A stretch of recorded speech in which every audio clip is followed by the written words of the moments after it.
호세아 3장 1절에서 5절 말씀을 제가 봉독해 드리도록 할게요. 여호와께서 내게 이르시되 이스라엘 자손이 다른 신을 섬기고 건포도 과자를 즐길지라도 여호와가 그들을 사랑하나니 너는 또 가서 타인의 사랑을 받아 음녀가 된 그 여자를 사랑하라 하시기로 내가 은 15개와 보리 한 호멜 반으로 나를 위하여 그를 사고 그에게 이르기를 너는 많은 날 동안 나와 함께 지내고 음행하지 말며 다른 남자를 따르지 말라 나도 내게 그리 하리라 하였노라. 이스라엘 자손들이 많은 날 동안 왕도 없고 지도자도 없고 제사도 없고 주상도 없고 예봇도 없고 드라빔도 없이 지내다가 그 후에 이스라엘 자손이 돌아와서 그들의 하나님 여호와와 그들의 왕 다윗을 찾고 마지막 날에는 여호와를 경외함으로 여호와와 그의 은총으로 나아가리라. 아멘. 한국일보에서 앙케이트 조사를 한 적이 있었는데 이 모국어에 대한 관심과 의식을 파악하기 위해서 이 미디어 리서치에 의뢰를 해서 전국에 이 만 20세 이상 된 이 남녀 1000명을 대상으로 가장 아름다운 우리말에 대한 여론조사를 했습니다. 여론조사 결과 이 33.7%에 이르는 이 사람들이 가장 아름다운 우리나라 말을 뭐로 뽑았냐면 사랑으로 뽑았다고 합니다. 그리고 8.2%로 어머니라는 이 말을 그 다음으로 뽑았고요. 그 다음은 행복, 고맙습니다, 예쁘다라는 순이었다고 합니다. 특히 이 사랑이라는 단어는요, 성별, 또 연령, 지역, 직업 그 모든 것과 상관없이 독보적으로 1위를 차지했던 단어라고 합니다.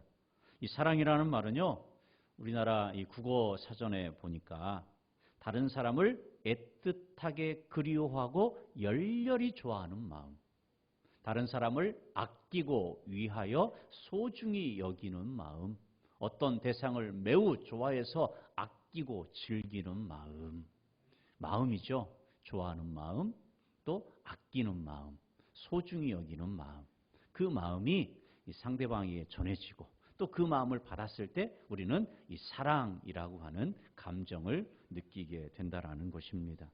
우리가 살아가면서 이 사랑이라는 단어를요 참 많이 사용을 합니다. 오늘도 교회 오시면서 남편을 향해서 아내를 향해서 사랑합니다라고 하신 분이 있으신가요? 네. 자녀를 위해서 사랑해라고 말하신 분도 있을 것입니다. 근데 요즘 이 사랑이라는 단어를 많이 쓰다 보니까 심지어 콜센터 직원도 사랑합니다 고객님이라고 그렇게 얘기를 하죠. 사랑은요 이렇게 사람과 사람 사이에서 전해지고 받아지는 가장 아름다운 말이라고 할 수가 있습니다. 그래서 수많은 문학 작품, 연극과 영화, 드라마, 또 노래의 주제가 되기도 합니다. 그만큼 사랑에 대한 주제는 많은 사람들에게 공감이 되고 또 감동을 주기 때문에 그렇습니다. 또 다른 측면에서 보면 이 사랑의 힘은요 참 엄청난 것 같아요. 사랑을 통해서 극복하고 이겨내는 사례들은 참 많이 있죠. 특별히 이 하나님께서 지으신 이 생명체의 이 본능 속에서는 이 번식과 그리고 보존을 위해서 항상 이 강력한 사랑이 심겨져 있음을 발견을 하게 됩니다. 새끼를 품고 지켜내는 어미새의 그 모습. 또 MBC 다큐멘터리에서 봤는데 남극의 펭귄들이요 누가 시키지도 않았는데 막 자기들끼리 똘똘 뭉쳐져 있어요. 막 서로 가까이 있으면서 그 매서운 추위를 이겨내는 모습을 본 적도 있습니다. 수컷과 암컷이 함께 다니면서 짝짓기하는 모습. 그 안에 사랑이 없다면 그 어떤 생명체도 이 보존 또 번식이 불가능할 것입니다. 하나님께서 그렇게 만들어 놓으신 것이지요. 그리고 또 하나 성경에서의 가장 큰 주제는 바로 이 사랑입니다. 인간의 마음에는요, 이 사랑이 심겨져 있는 거예요. 그리고 하나님은 또 그 사랑의 하나님으로 이 표현이 되어지고 있다는 것입니다. 성경 전체를요, 이 한 절로 요약을 한다고 하면 저는 요한복음 3장 16절 말씀을 들 수 있다고 봐요. 하나님이 세상을 이처럼 사랑하사 독생자 예수 그리스도를 주셨으니 이는 그를 믿는 자마다 멸망하지 않고 영생을 얻게 하려 하심이라. 하나님은요, 창조주의 하나님이세요. 전능하시고 전지하신 하나님이지요. 그런데 그 하나님께 있는 것이 무엇이냐면 공의와 정의예요. 그런데 이 하나님이 공의롭고 정의로우신 하나님만 이시다고 한다면 그 누구도요, 하나님 앞에 설 수도 없고 하나님 앞에 나아갈 수도 없고 그리고 구원받을 수도 없을 거예요. 그런데 이 하나님에게는 긍휼하심이 있어요. 하나님의 사랑이죠. 하나님은 타락하여 죄악 가운데 있는 인간들을 구원하시기 위해서 십자가의 그 사랑으로 그 사랑을 확증하여 주셨죠. 하나님의 구원하심도 사랑이고 하나님의 인도하심도 사랑이고 하나님의 용서하심도 모두 사랑이라는 것입니다. 그래서 우리는요, 하나님의 그 사랑을 너무나도 잘 알고 있어요. 하나님은 사랑이시기 때문에. 그 하나님의 조건 없는 크고도 놀라운 그 사랑. 호세아 선지자는요, 이 북이스라엘의 선지자로 활동을 했다고 말씀을 드렸습니다. 호세아 선지자가 활동하던 이 시대, 북이스라엘은 경제적으로 잘 살았어요. 호황기를 누리고 있었을 때입니다. 그러나 반대로는 영적으로 아주 심각할 정도로 암흑기에 있었어요. 하나님을 잊어버렸고 하나님 말씀을 듣기를 싫어했습니다. 하나님보다 먹고 사는 문제가 훨씬 더 중요했죠. 그래서 먹고 사는 문제에 정신 팔리다 보니까 하나님의 말씀, 하나님의 뜻, 또 하나님에 대해서 아예 잊어버리고 살았어요. 그들에게는요, 하나님의 말씀은 그렇게 중요하지 않았어요. 주변에 강한 나라들, 그 열왕들과 어떻게 친하게 잘 지내서 그들의 도움을 받아서 이 나라가 더 잘 살고 더 강해질 것인가에 대한 고민과 또 그것에 집중을 했죠. 그런데요, 실상은 이스라엘의 전체 역사를 놓고 보면 이때 북이스라엘이 멸망하기 직전이었다라는 사실이에요. 그런데 북이스라엘 백성들은 그걸 몰라요. 알 수가 없죠. 그들이 어떻게 미래를 알 수 있겠습니까? 하지만 하나님께서 계속해서 선지자들을 보내서 경고하시는 거예요. 우리나라가 1997년도에 아주 심각한 이 국가 부도의 날을 맞은 적이 있죠. 국가 외환 위기로 말미암아 나라가 이 망하기 직전에 우리나라 경제는요, 호황기를 누리고 있었어요. 아주 잘 살았습니다. OECD에 가입해서 세계의 이 경제 대국들과 어깨를 나란히 하는 수준까지 쭉쭉쭉 올라갔어요. 아주 이자가 쌌기 때문에 기업하시는 분들이든 자영업을 하시는 분들이든 아주 싼 이자를 대출을 받아서 그걸로 사업을 확장하고 점점점 키워나가고 있었죠. 그런데 어느 순간 이렇게 무분별한 대출을 받아서 투자를 확장해 가고 있을 때에 애국에 있는 자본들이 하나씩 하나씩 빠져나가게 되고 그리고 국가 애환이 부도가 보유고가 바닥을 치게 되는 상황에 있었습니다.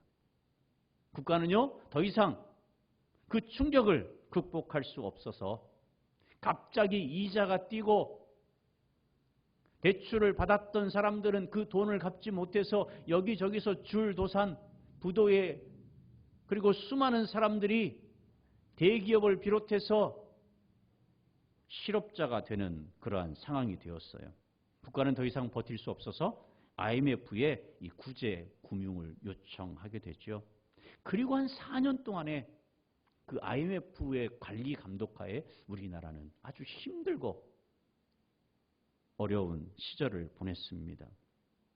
마찬가지로 북이스라엘이 지금 경제적인 호황을 누리고 있고 잘 살고 있지만 그들은 언제 망할지 모르는 아주 위태위태한 상황이었어요. 그 이유가 뭐냐면 그들에게는 하나님의 말씀을 잊어버렸기 때문에, 영적인 암흑기 가운데 있었기 때문에 그들은 그걸 모르고 지금 잘 살고 있으니 아무런 걱정이 없다라고 생각하고 있는 거예요.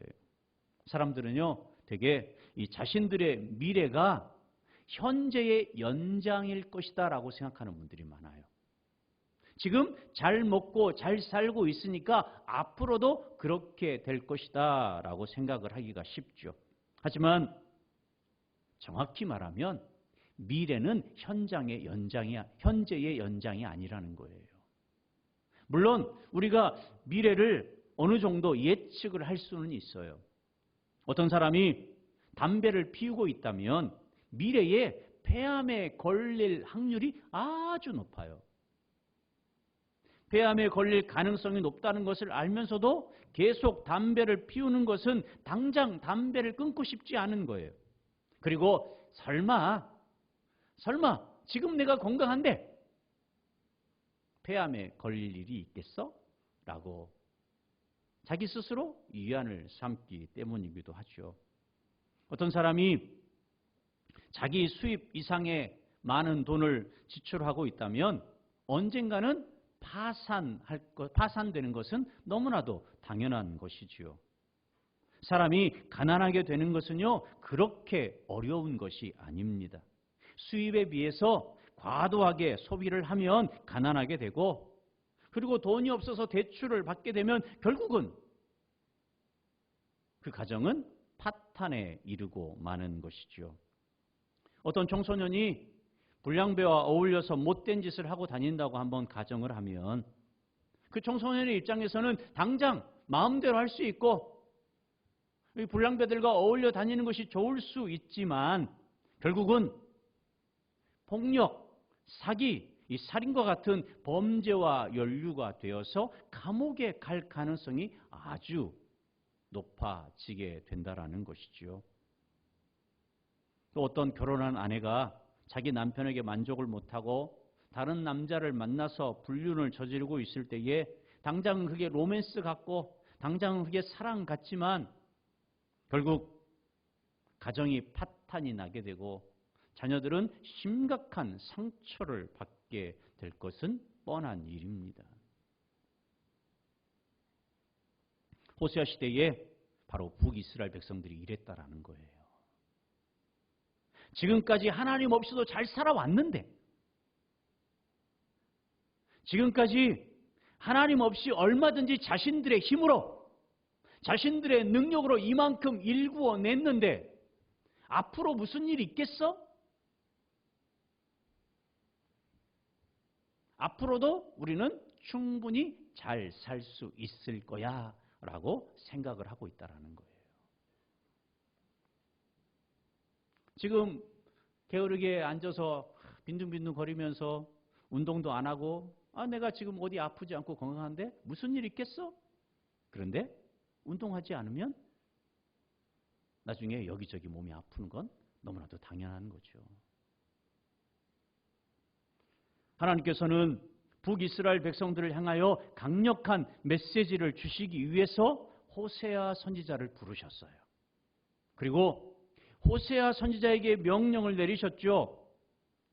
호세아 선지자에게 명령을 내리신 건 현재 이스라엘 백성들의 상태가 지금 어떤 상태인지 보여주시고 앞으로 미래에 그들의 모습이 어떤 모습으로 바뀔 것인지를 분명하게 호세아 선지자의 가정을 통해서 보여주고 싶으신 하나님의 말씀이죠. 호세아 선지자로 하여금 음란한 여자인 고멜과 결혼을 하도록 하셨습니다. 고멜은 호세아와 결혼을 했지만 계속해서 바람을 피우면서 다른 남자들의 아이를 3명이나 낳게 되죠. 하나님께서는 이것을 통해서 과연 이 고멜이 낳은 이 3명의 아이가 어떻게 호세아의 아이가 될 수 있으며 어떻게 고멜이 호세아의 아내라고 할 수 있느냐라는 거예요. 그러면서 이스라엘 백성들도 사실은 이 고멜과 같다. 그들이 영적으로 음란하여서 고멜처럼 그렇게 음란한 행위를 하고 남편을 버리고 그렇게 살고 있다라는 것을 가감없이 그대로 보여주고 계시는 거죠. 오늘 본문 말씀 1절에 보니까 여호와께서 내게 이르시되 이스라엘 자손이 다른 신을 섬기고 건포도 과자를 즐길지라도 여호와가 그들을 사랑하나니 너는 또 가서 타인의 사랑을 받아 음녀가 된 그 여자를 사랑하라. 호세아의 아내인 이 고멜의 음란은 습관처럼 지속적이고 반복적이고 상당히 오랜 시간 동안 계속 되어진 것으로 보여져요. 당연히 남편인 호세아도 이 사실을 알고 있었겠죠. 고멜은 점점 뻔뻔해졌고 대담해졌습니다. 나중에는요, 남편을 아예 무시하고 점점점 불륜남을 만나러 외출하는 것을 당연시 여기게 되었죠. 고멜은 남편을 조롱하면서 자신의 성적 욕망을 위해서 살았던 여인이었습니다. 오늘 말씀에 고멜을 가리켜서 뭐라고 말씀하냐면 또 가서 타인의 사랑을 받아 또 가서 다른 남자의 사랑을 받았다라는 거예요. 또 갔다는 것이 무슨 말입니까? 계속해서 반복적으로 또 계속 그랬다라는 거예요. 하나님께서 이 호세아에게 또 가서 타인의 사랑을 받아 살다가 결국은 이 고멜이 음란한 여자에서 뭐로 발전을 하냐면 음녀가 되어버려요. 음녀. 그런데 하나님께서 호세아 선지자에게 그 음녀가 되어버린 고멜을 사랑하라 라고 말씀하시는 거예요. 고멜은 음란한 여자를 넘어서 음녀가 되어버렸죠. 고멜은 음란에 빠져서 이성을 잃어버렸습니다. 결국 다른 남자들에게 몸을 파는 음녀가 되어버렸다라는 거예요. 하나님께서 호세아에게 하신 말씀은요, 바로 이 고멜을 사랑하라는 거예요. 아무리 하나님의 말씀이라고 하지만 이건 정말 순종하기 힘든 말씀이잖아요. 쉽지 않아요. 자기를 버리고 바람피는 그 아내를 사랑하래요. 지속적으로 남편을 무시하고 멸시하고 다른 남자들에게 쾌락에 빠져서 음녀가 되어버린 그 여자를 사랑하는 것. 그런데요, 놀랍게도 호세아 선지자는 그 하나님의 말씀에 즉각적으로 또 순종합니다. 호세아는요, 누구보다도 하나님의 사랑을 잘 알고 있어요. 하나님의 그 사랑을 경험하고 있었던 것이지요. 버림받아 노예가 되어 살아가던 이스라엘 백성들을 구원하시는 하나님의 그 사랑을 알고 있었어요. 이 벌레만도 못한 그 사람을 구원하시고 하나님의 백성 삼아주시는 그 사랑. 이스라엘 백성들이 하나님을 배신하고 우상을 섬기지만 하나님은 그들을 여전히 사랑하고 계신다라는 그 사실을 알고 있었어요. 그렇기 때문에 선지자들을 보내서 계속해서 하나님의 메시지를 주시는 거 아니에요. 정신 차려라. 그러면 안 된다. 돌아와야 된다. 라고 말씀하시는 그 사랑. 죽을 수밖에 없는 죄인들을 구원하시는 그 사랑과 그 은혜를 알고 있었죠. 하나님의 사랑은 조건 없는 사랑이었습니다. 요한일서 4장 8절에서 10절 말씀에 이 하나님의 사랑을 구체적으로 고백을 해요. 사랑하지 아니하는 자는 하나님을 알지 못하나니 이는 하나님은 사랑이심이라. 하나님의 사랑이 우리에게 이렇게 나타난 바 되었으니 하나님이 자기의 독생자를 세상에 보내심은 그로 말미암아 우리를 살리려 하심이라. 사랑은 여기 있으니 우리가 하나님을 사랑한 것이 아니요 하나님이 우리를 사랑하사 우리 죄를 속하기 위하여 화목제물로 그 아들을 보내셨습니다. 하나님의 사랑은요 흔히 말하는 이 만약의 사랑이 아니에요. 만약 이것을 잘하면 사랑해 줄게, 만약 공부 잘하면 사랑해 줄게, 만약에 말을 잘 들으면 사랑해 줄게가 아니에요. 하나님은 때문에 사랑도 아니에요.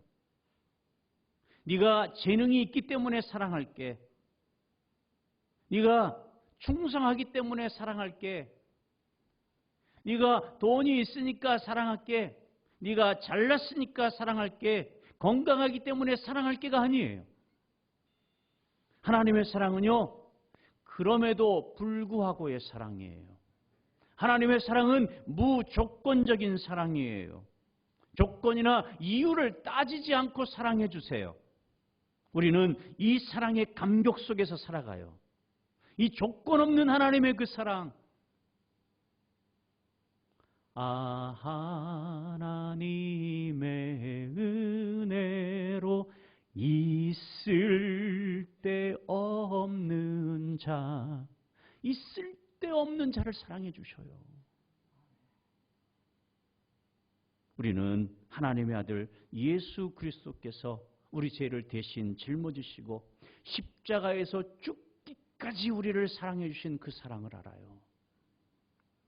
그것은 우리의 의가 아니고 우리의 공로나 우리의 행위가 아니에요. 우리를 향하신 조건 없는 그 사랑인 것이죠.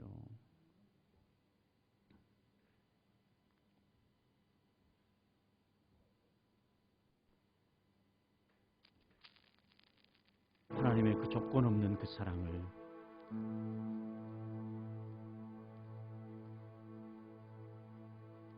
찬양으로 이렇게 고백을 하고 있더라고요. 나를 기가 막힐 웅덩이와 수렁에서 끌어올리시고 내 발을 반석 위에 두신 하나님의 그 사랑을 노래합니다. 허물로 죽은 나를 살리셨고 또한 나를 일으키시사 그리스도 안에서 함께 하늘에 앉히신 하나님의 조건 없는 그 사랑, 끝이 없는 하나님의 그 사랑이 영원 전부터 영원 후까지 변함없는 하나님의 그 사랑 어떤 언어로 표현하리요.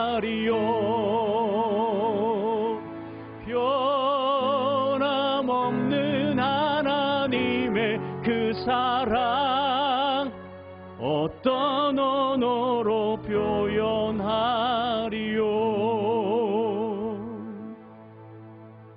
변함없는 하나님의 그 사랑 우리가 그 어떤 언어로 표현하겠습니까? 2절 말씀에 보니까 하나님의 말씀에 순종하여서 이제 호세아가 음녀가 되어버린 고멜을 사랑하라고 하신 그 말씀을 실천하기 위해서 행동으로 옮겨요. 내가 은 5개와 보리 1 호멜 반으로 나를 위하여 그를 사고. 호세아는 이 바람난 아내를 음녀가 되어버린 아내를 데려오기 위해서 집을 나서요. 호세아는 고멜을 다시 집으로 데려오기 위해 길을 나선 것이 아니라 하나님의 그 말씀에 순종해서 고멜을 사랑하기 위해 고멜을 찾으러 간 거예요. 호세아는 자신의 아내를 다시 데려오기 위해서 은 15개와 보리 1호멜 반의 몸값을 지불을 합니다. 고멜을 다시 데려오기 위해 지불한 몸값은요, 이 액수가 아주 큰 그러한 몸값이 아니었습니다. 옛날에 당시에 노예 한 명을 사는데 필요한 돈이요, 은 30이었어요. 이 은 30, 호세아가 고멜을 위해서 몸값으로 지불한 돈은 은 15이었어요. 그리고 보리 1호멜 반을 준 것은 보통 이 노예의 반값 주고 조금 아쉬우니까 보리 1호멜 반을 더 준 거예요. 음녀가 되어버린 고멜의 가치가 그 정도밖에 안 되는 거예요. 집에서 부리던 노예보다 아주 무가치한 사람이 되어버린 거예요. 보통은 집을 나가 다른 남자와 살고 있는 아내를 찾으러 가서 다른 남자들 같으면 오히려 가서 큰 소리 치고 깽판 부리면서 그 아내의 머리채를 잡아서 데리고 오는 게 정상처럼 보여요. 그런데 오히려 돈을 지불하고 아내를 데리고 왔다라는 거예요. 성경에 나와 있지 않지만 아마도 이 고멜이 이 남자 저 남자를 만나는 과정 가운데서 아주 이 악질 못된 남자를 만나서 이 창녀로 팔려갔을 것이다 라고 이 추측을 하시는 분들도 있어요. 아니면 고멜과 살고 있던 남자가 이 고멜을 집으로 돌려보내는 조건으로 돈을 요구했을지도 모릅니다. 가만히 보니까 호세아라고 하는 남편이 너무나 호구처럼 보이는 거예요. 그래서 돈을 요구했을 것이다 라는 것이죠. 중요한 것은 이 고멜과 놀아났던 남자들은 고멜을 사랑해서 만났던 남자들이 아니라 얼마든지 돈을 받고 관계를 정리할 수 있는 정도의 수준밖에 안 됐다라는 거예요. 고멜은 남자들의 소유물이나 쾌락의 노예, 돈벌이 수단에 불과했던 여인이 되고 만 거지요. 3절 말씀에 보니까 그에게 이르기를 너는 많은 날 동안 나와 함께 지내고 음행하지 말며 다른 남자를 따르지 말라. 나도 내게 그리하리라 하였노라. 호세아는 고멜을 집으로 데리고 왔습니다. 고멜을 집으로 데리고 와서 고멜에게 요구를 하는 거예요. 하나님이 너를 사랑하라고 하셨으니까 나는 너를 사랑할 테니까 너도 나도 사랑해야 돼? 라고 얘기하지 않아요. 호세아가 고멜에게 요구한 것은 고멜의 회복과 치유를 위해서 필요한 요구를 하는 거예요. 고멜이 다시 살아나기를 원하는 거죠. 고멜이 현숙하고 온전한 아내가 되기를 원하는 거예요. 아름다운 가정, 아름다운 사랑을 만들기 위해서 필요한 것들을 이 호세아 선지자가 고멜에게 요구를 하고 있습니다. 바로 첫 번째는 뭐냐면 많은 날 동안 나와 함께 지내자라는 거예요. 사랑의 관계를 맺기 위해서 중요한 것이 무엇이냐면 함께 하는 거예요. 생각도 함께 하고 바라보는 방향도 함께 하고 길을 걸을 때도 함께 걷고 인생의 동반자로 함께 살아가는 것이죠. 함께 하다 보면 죄의 유혹이 와도 물리칠 수가 있는 것입니다. 함께 하다 보면 이 남편의 사랑이 이렇구나. 하나님의 사랑을 받은 이 남편 호세아의 사랑이 이렇게 진실하구나라는 것을 깨닫게 되는 것이죠. 많은 날 동안, 오랜 시간 동안 함께 하자는 거예요. 약간 좀 재미있는 이야기 같기도 하고 뭔가 좀 생각하게 하는 내용을 제가 읽었는데 어느 아주 바쁜 아빠가 모처럼 휴일을 맞았는데 이 식구들의 간청에 의해서 마지못해서 함께 이 낚시를 갔다고 합니다. 그날 밤 그의 이 남편의 일기장에 뭐라고 썼냐면 오늘은 아이들과 노느라고 소중한 하루를 낭비하고 말았다라고 적었대요. 그런데 그 아들의 일기장에는 뭐라고 썼냐면 오늘은 아빠와 함께 낚시를 했다. 내 일생에 가장 기쁘고 행복한 날이었다라고 썼더래요. 사랑은요, 함께 하는 거예요. 이 아들이요, 아빠와 함께 있는 것이 좋았던 거예요. 낚시터 가는 것이 중요한 것이 아니라 함께 놀아주고 함께 어울려서 있는 그 시간이 너무나 좋았던 거예요.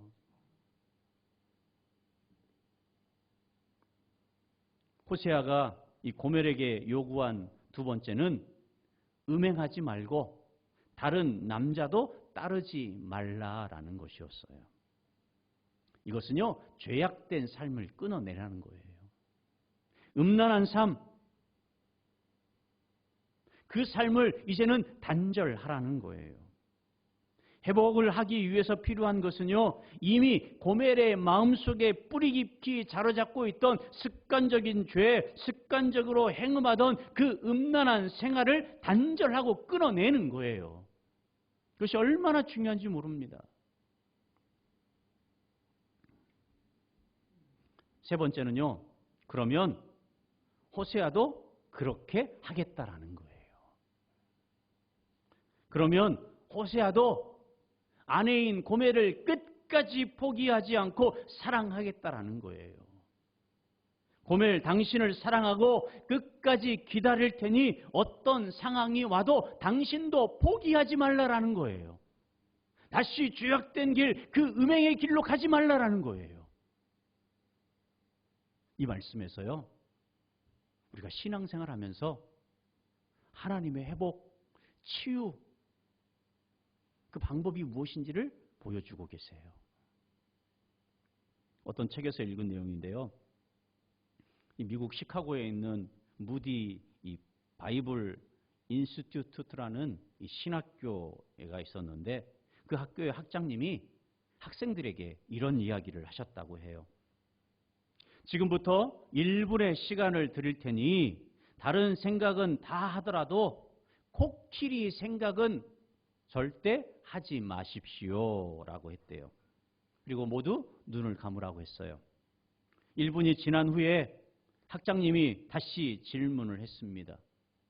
여러분 중에 코끼리 생각을 안 한 사람이 있으면 손을 한번 들어보십시오 라고 질문했더니 단 한 사람도 손을 드는 사람이 없어요. 절대로 코끼리 생각을 1분 동안 하지 말라고 그랬는데 모두 다 코끼리 생각을 했던 거예요. 문제는요, 코끼리 생각을 하지 않으려고 했지만 코끼리 생각을 할 수밖에 없는 거죠. 이 문제의 함정은요, 코끼리를 생각하지 않으려고 하는 것이 이 문제의 함정이에요. 이 코끼리를 생각하지 않으려고 하는 그 범위 안에서 이 코끼리 생각을 벗어날 수가 없었던 거죠. 그 질문을 던진 학장님이 말하고 싶은 내용은 코끼리를 생각하지 않을 수 있는 비결을 가르쳐 주기 위해서였어요. 다시 학장님이 학생들에게 말합니다. 여러분, 1분 동안 코끼리 생각을 하지 않으려면 코끼리를 생각하지 않으려고 발버둥 치는 것이 아니라 코끼리보다 더 아름다운 것을 생각하면 됩니다. 아주 예쁜 강아지나 아름다운 꽃, 어머니, 아름다운 자연, 그런 것들을 생각하면 됩니다. 코끼리를 생각하지 않으려고 하면 할수록 실패하지만 코끼리보다 더 아름다운 것을 생각하면 코끼리를 생각하지 않을 수 있습니다. 여기에요, 아주 중요한 영적인 진리가 담겨져 있어요.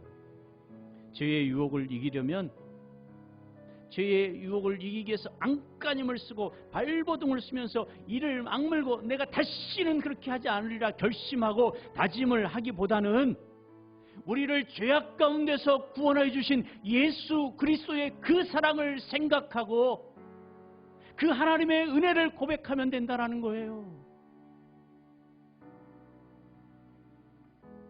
하나님께서는 호세아 선지자를 통해서 이스라엘 백성들에게 지금 필요한 것이 무엇인지를 말씀하세요. 그것은 다시 하나님의 품으로 돌아와 함께 하자는 거예요. 함께 하자는 거예요. 그리고 함께 할 때 그 죄악을 끊어내고 우상 숭배의 죄악을 끊어내고 영적인 음란의 죄를 끊어내기 위해서는 하나님을 생각하는 거예요.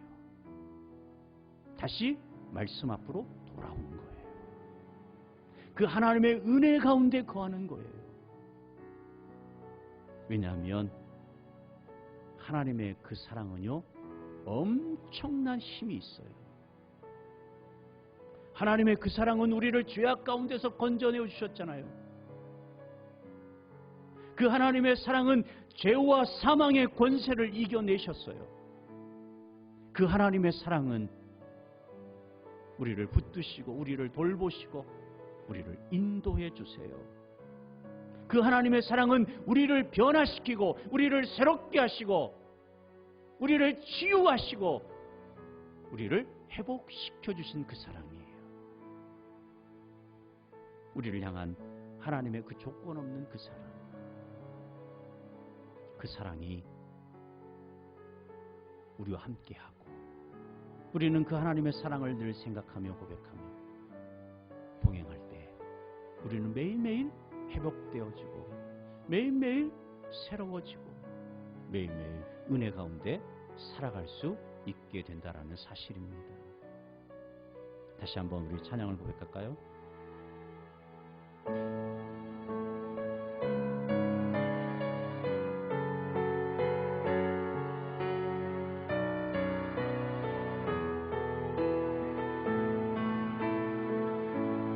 나를 기가 막힌 웅덩이와 수렁에서 끌어올리시고 내 발을 반석 위에 두신 하나님의 그 사랑을 노래합니다. 허물로 죽은 나를 살리셨고 또한 나를 일으키시사 그리스도 안에서 함께 하늘에 앉히신 하나님의 조건 없는 그 사랑, 끝이 없는 하나님의 그 사랑을 영원전부터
시간 우리 함께